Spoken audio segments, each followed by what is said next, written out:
নমস্কাৰ বন্ধু বান্ধৱীসকল, আপোনালোকৰ ভালেই চাগে। আজি আকৌ ডাৱৰীয়া বতৰ, হাঁহ খাবলৈ মন যোৱা দেখি এই কোমোৰা এটা উলিয়াই দিলোঁ।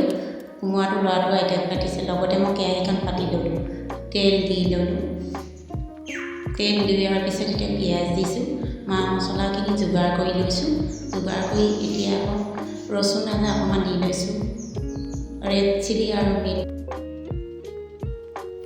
লগতে ধনিয়া পাউডাৰ দি লৈছোঁ। দি লোৱাৰ পিছত এতিয়া মই লৰাই লৈছোঁ। লৰাই লৈ ভালকৈ ৰঙাকৈ ভাজি লৈছোঁ। ভাজি এতিয়া ৰঙা হয়। এতিয়া মই ৰচুন আদা খুন্দা অলপ দি লৈছোঁ। দি লৈ মাংসখিনি দিব লৈছোঁ। মাংসখিনি দিছোঁ। মাংসখিনি ভালদৰে মিহলাই লৈছোঁ। লৰাই দি গোটেই তেল নিমখ ভাজ হৈ ভালকৈ যায়। ভাজকৈ যোৱাৰ পিছত এতিয়া মই লৰাই লৈ নিমখ হালধি মাংস অনুযায়ী দি লৈছোঁ। আপোনালোকে যদি হাঁহ মাংস খাই কোনে কোনে ভাল পায়, লাইক কমেণ্ট শ্বেয়াৰ কৰিবলৈ নাপাহৰিব।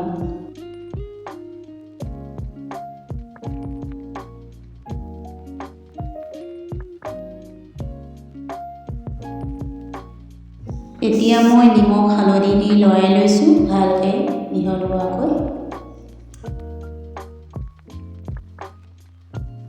মাংসখিনি আধা সিজাৰ পিছত এতিয়া মই কোমোৰা আৰু আলু দিব লৈছোঁ।